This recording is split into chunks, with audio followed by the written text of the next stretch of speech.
दोस्तों आखिरकार जिस बात की डर थी वही हुआ। जयगांव का झरना बस्ती का जो मुख्य सड़क था भूटान बॉर्डर पे, वो पूरी तरह से हासीमारा झोरा में समा चुका है। और यहाँ पे जो देखा जा रहा है दोस्तों, यहाँ पे यह जो ग्रामीण लोग हैं उनका घर अब इस हासीमारा झोरा में समाने का खतरा अब बढ़ता जा रहा है। आप देख सकते हैं किस तरह से लोग चिंतित हैं और सड़कों पे उतर रखे हैं। आप देख सकते हैं पूरी तरह से सड़क जो है पूरी तरह से कट चुका है। ये जो भूटान से जो झरना बह के आ रहा है, जो झरना भूटान से आ रहा है, वो पूरी तरह से हासीमारा झोरा पूरी तरह से यहाँ का झरना बस्ती का जो सड़क है मुख्य सड़क उसे पूरी तरह से अपने अंदर समा चुका है। अब पूरी तरह से ये जो सड़क है इसका यातायात पूरी तरह से कट चुका है और शायद इसी का इंतजार जयगांव का प्रशासन कर रही थी। जयगांव का प्रशासन इसी का इंतजार कर रही थी कि कब ये सड़क पूरी तरह से कटेगा, उसके बाद प्रशासन नींद से जागेगी। फिलहाल यहाँ के जो लोग हैं, यहाँ के स्थानीय जो लोग हैं, उनका कई दिनों से रातों का नींद हराम हो रखा है। हम लोग सुबह भी आए थे, सुबह में विजुअल साझा किए थे। अगर प्रशासन समय रहते हुए कार्य कर लेता तो शायद ये नौबत देखने को नहीं पड़ता। लेकिन आप देख सकते हैं दोस्तों पूरी तरह से सड़क जो है पूरी तरह से हासीमारा झोरा में समा चुका है। सड़क एकदम बह चुका है। अब यहाँ से लोगों का आना जाना एकदम ही कट जाएगा। कोई गाड़ियां यहाँ से आ जा नहीं पाएगी, चाहे एसएसबी के जवान हो, चाहे पुलिस के लोग हो, चाहे अधिकारीगण हो, कोई भी ये सड़क अब इस्तेमाल नहीं कर पाएगा। शायद इसी का इंतजार कर रहे थे। मैं कहना चाहूंगा दोस्तों, कुछ दिन पहले विजयदशमी के दिन में माल नदी में एक घटना घटा था। उससे भी प्रशासन ने सीख नहीं लिया है। अन्यथा जयगांव में इस तरह से काफी बार हम लोगों ने विजुअल साझा किया कि ये सड़क कटने वाला है, लोगों का घर चला जाएगा। लेकिन प्रशासन अभी भी इंतजार कर रही है कि कब लोगों का घर इस तरह से बह जाएगा, सड़क कट जाएगा, कुछ लोगों का इसमें जान माल का नुकसान हो जाएगा, उसके बाद नींद से जागेगी। दोस्तों आप देख सकते हैं किस तरह से लोग चिंतित है। आप आगे भी दृश्य देख सकते हैं किस तरह से लोग सड़कों पे इस तरह से खड़े हैं। दोस्तों आप देख सकते हैं पूरी तरह से सड़क जो है कट चुका है। पूरी तरह से जो सड़क है पूरी तरह से कट चुका है और सड़क का नामो निशान तक नहीं है। अब ये जो नदी बह रहा है, ये जो झरना बह रहा है, अब यहाँ से सीधे अब जयगांव का शहरी क्षेत्र में बहेगा। दोस्तों पहले तो सड़क गया, अब 2-4 घर जाएंगे, उसके बाद बस्ती साफ हो जाएगा, उसके बाद जयगांव का तमाम शहरी क्षेत्र में ये नदी बहेगा और इसी का इंतजार शायद प्रशासन कर रही है। मैं ये भी सवाल रखना चाहूंगा दोस्तों कि आखिर प्रशासन क्या कर रही है, हमारे बीडीओ साहब आखिर क्या कर रहे हैं, हमारे डीएम साहब आखिर क्या कर रहे हैं। जयगांव में इस तरह का परिस्थिति है। जयगांव में लोगों का जनजीवन पूरी तरह से प्रभावित हो चुका है। झरना बस्ती के लोगों का नींद हराम हो चुका है। जयगांव में लोगों का घर द्वार नदी में समाने वाला है। सड़क तो चला ही गया, अब घर द्वार जो है, उनका प्रॉपर्टी जो है, उनका जीवन का जो पूंजी है वो भी अब जाने के कगार में है। लेकिन आज तक कभी भी हमारे ना बीडीओ साहब को यहाँ पे देखा गया, ना डीएम साहब को यहाँ पे देखा गया। कार्निवल और बड़े बड़े प्रोग्रामों में फीता काटते हुए जरूर नजर आते हैं, लेकिन यहाँ पे कोई भी बड़े अधिकारी आज तक दौरा करने नहीं आए। हमारे जयगांव के जेडीए चेयरमैन से भी मैं कहना चाहूंगा कि जयगांव में डेवलपमेंट क्या फायदा अगर इस तरह से सड़कें जो है नदियों में समा जाए। आप एक छोटा सा प्रोटेक्शन वर्क अगर नहीं कर सकते तो जयगांव का क्या डेवलपमेंट आप लोग करेंगे। जयगांव में टूरिज्म बढ़ाएंगे, जयगांव में डेवलपमेंट करेंगे और इसी तरह से नदी में सड़क जो है समाता रहेगा, लोगों का घर द्वार बर्बाद होता रहेगा, लोग कंगाल हो जाएंगे, लोग बेघर हो जाएंगे। लेकिन कोई भी जनप्रतिनिधि, कोई भी प्रशासनिक अधिकारीगण यहाँ पे आके बांध के लिए कोई कार्य नहीं कर रहा है। आप देख सकते हैं दोस्तों पूरी तरह से सड़क जो है पूरी तरह से कट चुका है और आने वाले दिनों में इसी तरह से बारिश होती रही। विभाग द्वारा वेदर फोरकास्ट में पहले ही चेतावनी दे दी गई है कि कुछ दिन भारी वर्षा हो सकती है, सतर्क रहें। लेकिन केवल क्या जनता ही सतर्क रहेगी? प्रशासन क्या कर रही है? प्रशासन किस तरह की सतर्कता दिखा रही है? लोगों का जान मार का नुकसान होने वाला है और प्रशासन का एक भी कोई आज तक नजर नहीं आया, अभी तक कोई नजर नहीं आ रहा है।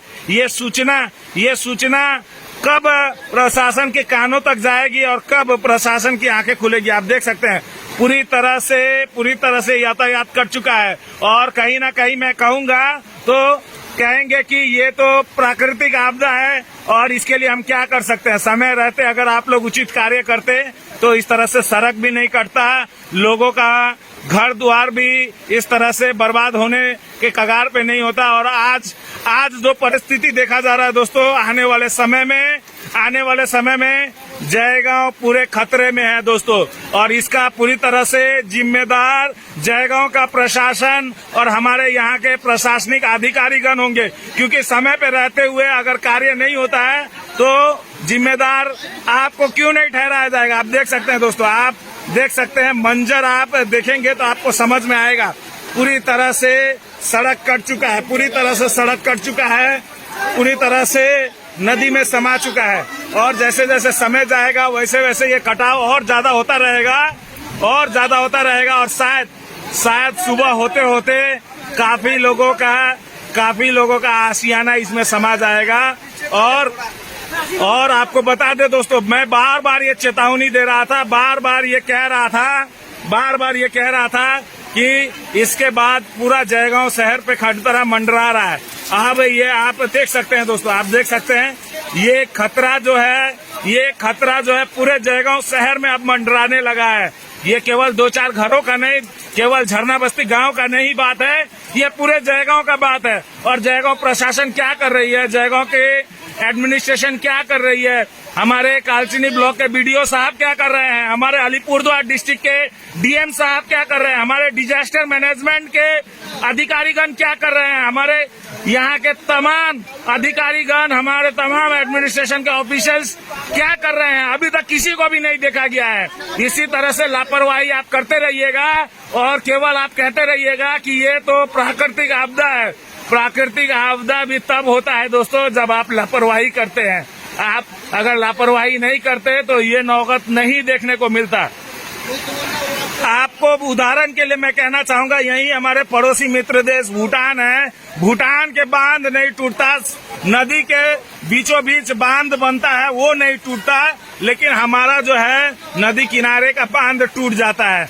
आप मित्र देश भूटान से सीखिए, आप लोग मित्र देश भूटान से सीखिए एडमिनिस्ट्रेशन किस तरह से बांध बनाया जाता है। भूटान के बांधों को कुछ नहीं होता और हमारे जयगांव, हमारे इधर भारत के बांध लगता है कि खिलौना है, उस तरह से ढह जाता है, सड़कें इस तरह से बह जाता है।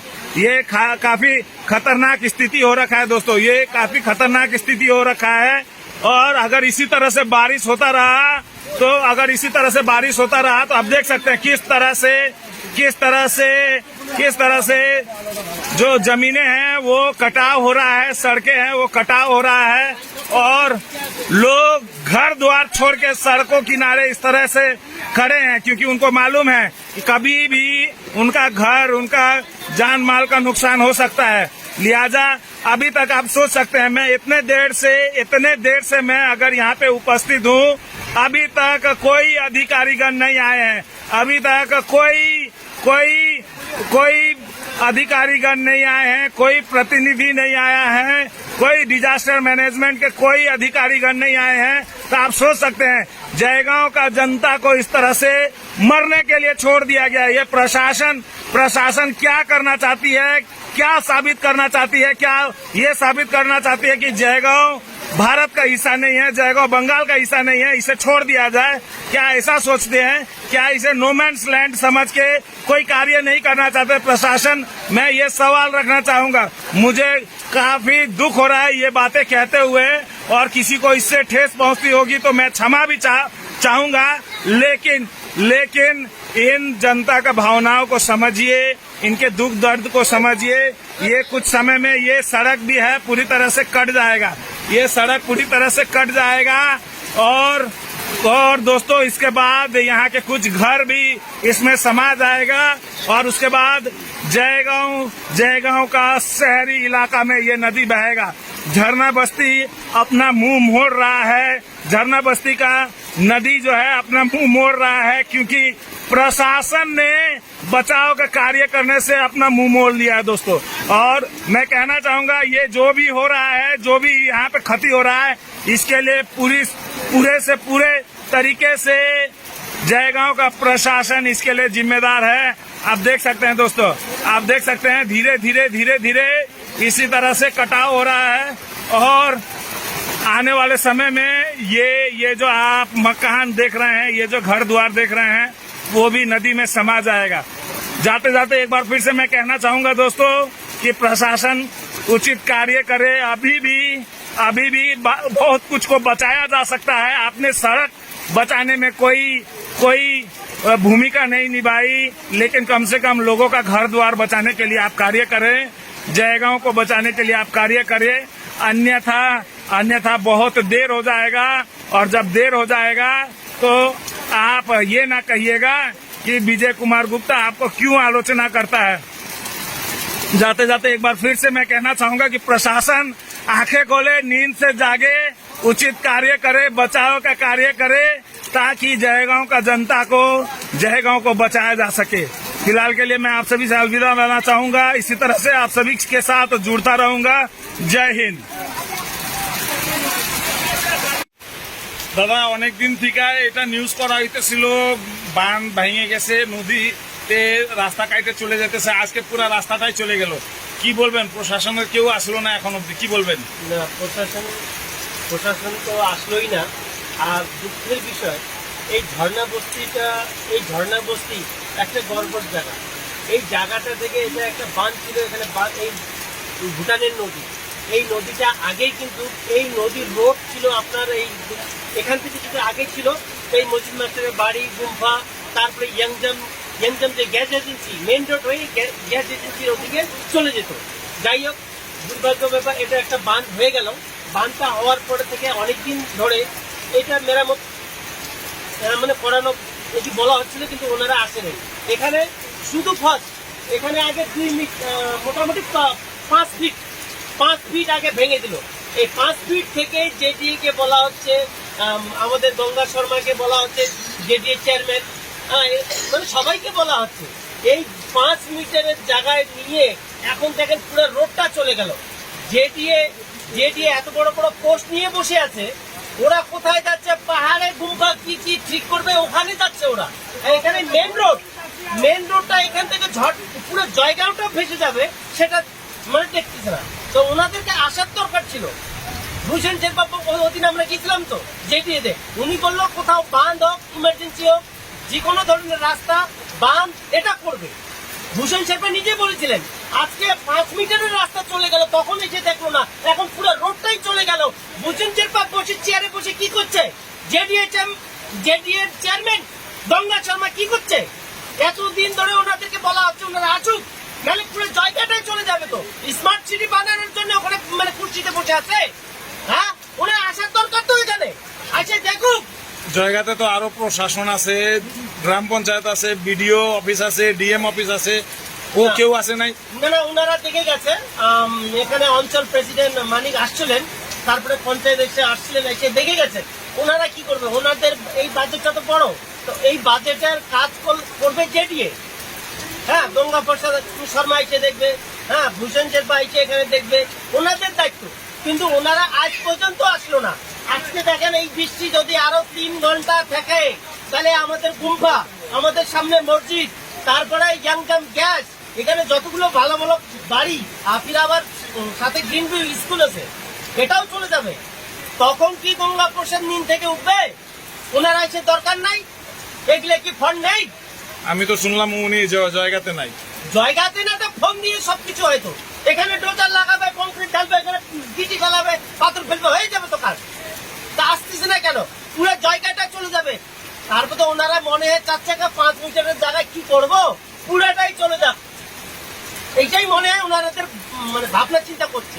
তা যাই হোক, দুঃখের বিষয়, গঙ্গা প্রসাদ শর্মা আপনি জায়গার দায়িত্ব নিয়েছেন, আসেন এখানে বানটা দেখে যান, বানটা বেঁধে যান। বসেন সারপাজি, আপনাকে নমস্কার করি, আপনিও আসেন এখানে দেখেন, এখানে পুরো জায়গাটা চলে যাবে। যে গুম্ফাতে আপনি এসে বসেন সেই গুম্ফাটাও চলে যাবে। এখানে সামনে মসজিদ আছে, মসজিদটাও চলে যাবে। একটা স্কুল আছে এখানে, প্রাইভেট স্কুল, তারপরে ফির রামকৃষ্ণ বিদ্যালয়, একটা বাংলা মিডিয়াম স্কুল আছে, এটা শুদ্ধ চলে যাবে। তখন এসে আপনার নিম ভাঙবে নাকি? আসেন দেখেন, এই অতি তাড়াতাড়ি এই বানটার কাজ শুরু করেন, নাহলে আমরা ঝর্ণাবাসী যেমন র্যালি করতে জানি, আপনার ওখানেও ঘেরাও করতে যাবো। আচ্ছা, জেডিএ ওরাও করবোই। জেডিএ আপনাদের কথা শুনতেছে না, বিডিও না, না, ডিএম এখন অফিসে আপনারা শোনেন। কিছু বলতেছেন না? না, জেডিএ সাধারণ, আমরা সাধারণ মানুষ, আমরা যেতে পারি না। এখন অঞ্চলের যারা যারা দায়িত্বে আছে তারা ওখানে হয়তো বলেছে, হ্যাঁ ওনারা বলেছে, এখন ওনাদের বলার পরেও তো ওনাদেরকে আসার দরকার এখানে। ওরা বলবে, আমরা কি মানে কিভাবে কি বলবো ওনাদেরকে? এখন তো দেখা যাইতেছে কি গ্রাম চলে যাবে।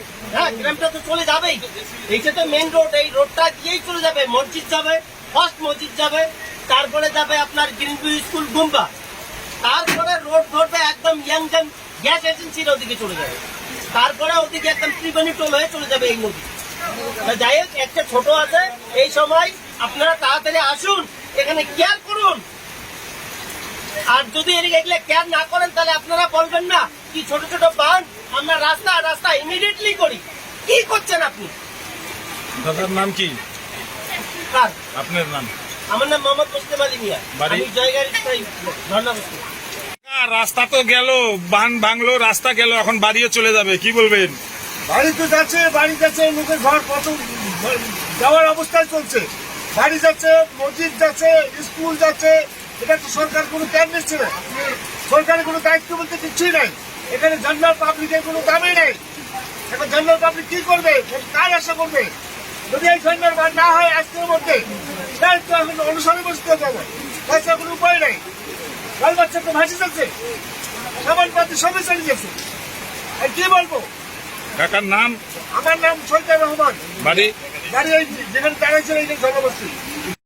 দাদা, এতদিনের হাল্লা চিল্লা নিউজে আসলো, অনেক কিছু হইলো, কিন্তু বাঁধ হইলো না, আজকে রাস্তা চলে গেল, বাড়িও চলে যাইতেছে, কি বলবেন?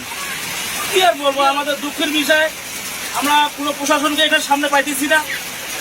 আর আমাদের পুলিশ প্রশাসন থেকে শুরু করে আমাদের পলিটিক্যাল প্রশাসন, সব খাস আমাদের জেডিএ চেয়ারম্যান গঙ্গা প্রসাদ শর্মা, তিনি তো কোনো মতেই আমাদের জিপি 1-এর কাজ করতেছে, জিপি 2 কোনো মতেই কাজ করতেছে না, খাস করে ধর্ণাবস্তি। এখনো পর্যন্ত ওর চেহারা আমরা দেখতে পারিনি। আমরা এতদিন থেকে ঢুকতেছি অনেক কষ্টে।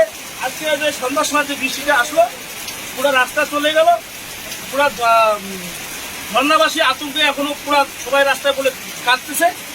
আর কি বলবো, এখানে এই মুহূর্তে আমার গ্রামের যে জোয়ান ছেলেমেয়ে যারা আছি সবাই একটা সঙ্গে আলোচনা করে একটা ট্রেনওয়ালা জেসিবি আছে, জেসিবিটা ওর ব্যবস্থা করতেছি। দেখি ওরা যদি আসতে পারে আমরা অবশ্যই আপনারা কিছু ব্যবস্থা করার চেষ্টা করবো। এটা কি মাটি কাটলে হবে? এখন তো নদী তো এদিকে ঘুরে গেছে, এখন তো মাটি কাটলে কিছু হবে না, বাঁধ না বানাইলে, কি মনে হয়? কমসে কম রাতটা কাটার জন্য তো একটু ব্যবস্থা করতেছি আমরা, মাটি কেটে জলটাকে ঘুরে দেওয়ার চেষ্টা করতেছি। এখন প্রশাসন না আসলে তো উপায় নাই, আমাদেরকে যেগুলো হোক গ্রামের কাছে 150 টাকা করে সবার কাছে হাত পাতবো, সকালবেলা করে আমরা যতটুকু পারি সম্ভব করে দেবো। এই রাস্তাটা পুরা ভেঙে গেছে, কত 1-1.5 ঘন্টা হয়ে গেছে? 2 ঘন্টা মতো চলছে, 2 ঘন্টা চলছে। এখন অব্দি কোনো প্রশাসনের কেউ আসেনি, কেউ আসেনি, সবাইকে জানাচ্ছি আমরা সবাইকে, আমরা সব পুরা যারা GP 1 block president, district president, JDA chairman, অঞ্চল যে কমিটিকে আমাদের সবাইকে জানানো হয়েছে, কেউ কোনো সাড়া দিচ্ছে না। এখনো পর্যন্ত কেউ দেখতেও আসছে না যে এখানে ধর্ণাবস্তির কি অবস্থা, ঘটনাটা সত্য না মিথ্যা। কোনদিন আসে দেখলো না, এইরকম অবস্থা দেখেন তো আপনি দেখেন, চেহারা দেখা যায়, চেহারা দেখা গেছে না, কেউ আসে দেখলো না, দেখা দেখা গেলে আপনি এরকম না করলে হবে? চেয়ারম্যান আসলো না, ভিডিও আসলো না, এসডিও আসলো, কেউ আসলো না। এরকম করে ফেলে দিলে আমাদের ঝর্ণা বস্তিতে চলে যাচ্ছে, এখন এই যে রাস্তাটা পুরো ভাঙি গেছে, এখন ঘর ভাঙি যাবে, কোন জায়গায় আছে? আজকে বাড়ি ছাড়া হবে, কি হবে এখন? ঘর তো অনেক ভেঙে গেছে। ওইদিকে দেখেন নিচে নিচেও কিনে গেছে, ঘরটাও ভাঙি যাবে, এটা গঙ্গাপ্রসাদের সিট ছেড়ে দেন। গঙ্গাপ্রসাদ সিট ছেড়ে দিয়ে চেয়ারম্যান গঙ্গাপ্রসাদ কিছু করতেছে না। বেকার আপনি পোস্ট নিয়ে আসেন। সাধারণ পাবলিক হিসেবে আমাদের আপনি হিসেবে আমরা কথা কি বলবো? এতদিন থেকে চিল্লাচ্ছি। আমরা সাধারণ পাবলিক হিসেবে আমাদের যেটা নলেজ আছে যে গঙ্গাপ্রসাদ এটা জেডিএস চেয়ারম্যান হিসেবে কোনো যোগ্যতা ওর নেই। আমাদের বক্তব্য হচ্ছে খুব তাড়াতাড়ি গঙ্গাপ্রসাদকে বহিষ্কার করা হোক।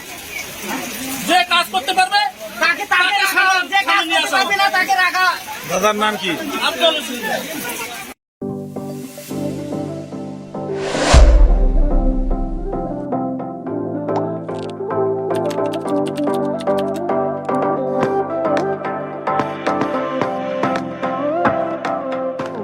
Saipatri Villa, the next destination for your forever home. Land available for sale. Saipatri Villa offers 35 bigha plot area, gated community with 24/7 security facilities, 6 feet master boundary wall, wide road with proper drainage system, 31 feet metal road and plot surrounded by plantation. Our address is near Anand International School Road, Kilaram, Naxalbari, Siliguri. For booking and details, you can contact us at 86174 18644 or 892783 6709.